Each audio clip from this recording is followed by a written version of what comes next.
Assalamualaikum warahmatullahi wabarakatuh. Selamat pagi. Halo, ketemu lagi dengan saya Luke Suciati Amna. Apa kabar? Semoga semua pada sehat-sehat ya. Baik, kita pada video pembelajaran kali ini saya akan masuk ke dalam sesi yang kedua, masih meneruskan tentang materi yang terdahulu, yaitu fungsi dan ruang lingkup akuntansi ya. Kita masuk ke sesi yang kedua. Sesi yang kedua ini saya akan masuk ke dalam konsep, prinsip, asumsi ya di dalam bidang akuntansi dan sedikit membahas mengenai persamaan akuntansi. Baik, kita akan mulai.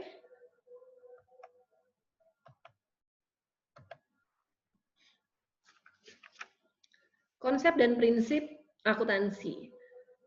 Prinsip akuntansi yang berlaku umum ya, itu adalah Generally Accepted Accounting Principle GAAP. Itu adalah prinsip-prinsip dan konsep-konsep yang digunakan sebagai dasar acuan untuk menyusun suatu laporan keuangan. Jadi dalam penyusunan suatu laporan keuangan baik di sektor pemerintahan maupun di sektor swasta, kita harus berpedoman kepada prinsipnya ya, prinsip-prinsip yang diterima umum. Di Indonesia itu kita biasa mengenal dengan PSAK sebutannya, Pernyataan Standar Akuntansi Keuangan. Mungkin kita para pelajar, mahasiswa, dosen ataupun akademisi dan praktisi di dalam bidang akuntansi harus memang berpedomannya terhadap PSAK, Pernyataan Standar Akuntansi Keuangan. Segala sesuatu pencatatan transaksi sampai dengan penyusunan laporan keuangan, kita harus berpedoman terhadap PSAK. Contoh konsep dan prinsip akuntansi, di sini saya membaginya menjadi dua, yaitu ada konsep kesatuan usaha, kemudian ada prinsip biaya atau harga perolehan, ya, cost principle. Kita bahas satu persatu. Pada business entity concept, ya, konsep kesatuan usaha, kita mengasumsikannya bahwa suatu bisnis ataupun perusahaan itu adalah satu kesatuan usaha yang harus dipisahkan dari pihak-pihak yang berkepentingan. Dalam hal ini pemangku kepentingan tadi ada internal maupun eksternal, ya, dengan bisnis atau perusahaan tersebut. Nah, jadi dengan demikian, proses mencatat, menggolongkan, mengiktisarkan, sampai dengan nantinya melaporkan data keuangan hanya dilakukan untuk transaksi yang berhubungan dengan kesatuan usaha tersebut. Jadi seperti ini.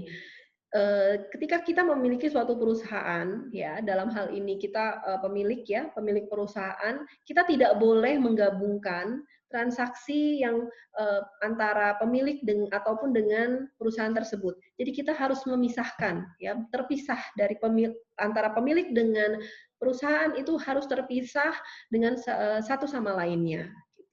Kemudian cost principle, prinsip biaya ataupun harga perolehan, di mana ya jumlah yang seharusnya dimasukkan dalam catatan akuntansi ya untuk membeli atau memperoleh suatu barang dan jasa itu harus meliputi harga beli yang tercantum dalam faktur ditambah dengan biaya-biaya lainnya yang berhubungan dengan pembelian barang tersebut ya untuk memperoleh barang tersebut gitu. Jadi sampai dengan barang dan jasa tersebut siap kita pakai ataupun siap kita jual kembali, seluruh biayanya itu harus kita catat dalam pencatatan akuntansi. Itulah yang dinamakan daripada cost principle. Setelah prinsip-prinsip dan konsep tadi, ada yang namanya asumsi-asumsi di dalam akuntansi. Asumsi di sini saya bagi menjadi ada 4 ya, ada going concern, satuan moneter, periode waktu, dan terakhir matching konsep. Nah, kita akan bahas, kita akan ulas satu persatu.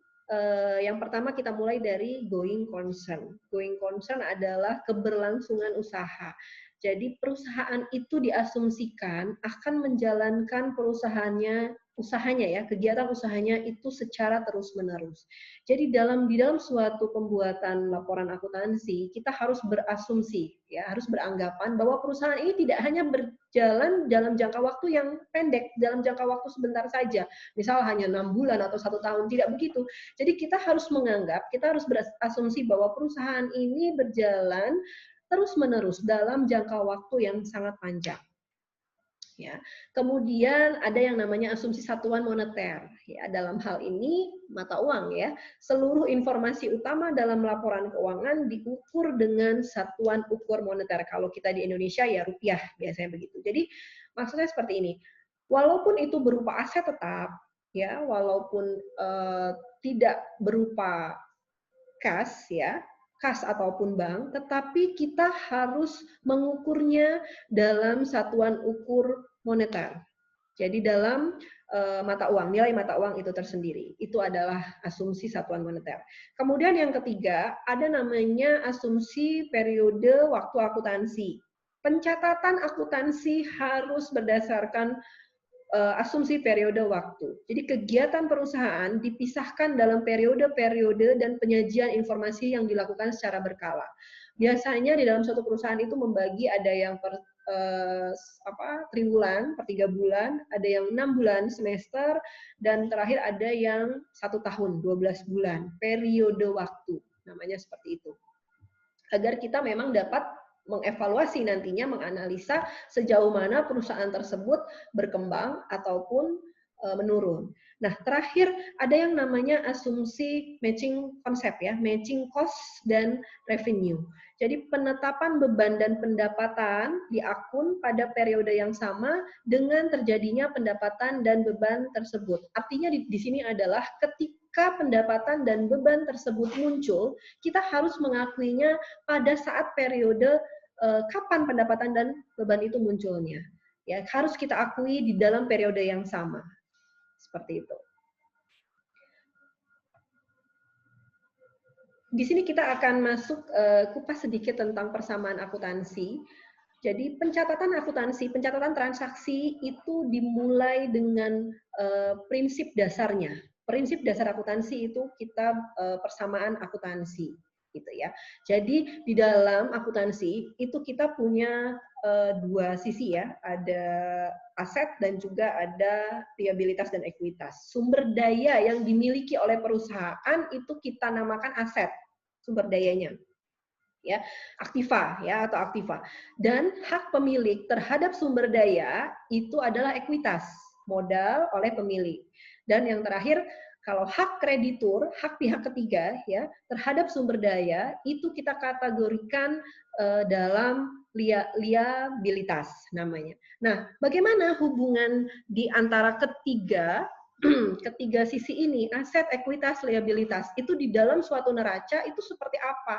Nah, aset itu harus sama, ya, harus sama jumlahnya dengan jumlah ekuitas ditambahkan dengan jumlah liabilitas. Jadi kalau dalam rumusnya adalah aset sama dengan liabilitas dan ekuitas. Ini adalah prinsip dasar. Prinsip dasar persamaan akuntansi yang harus kita cermati dan harus kita jadikan acuan gitu.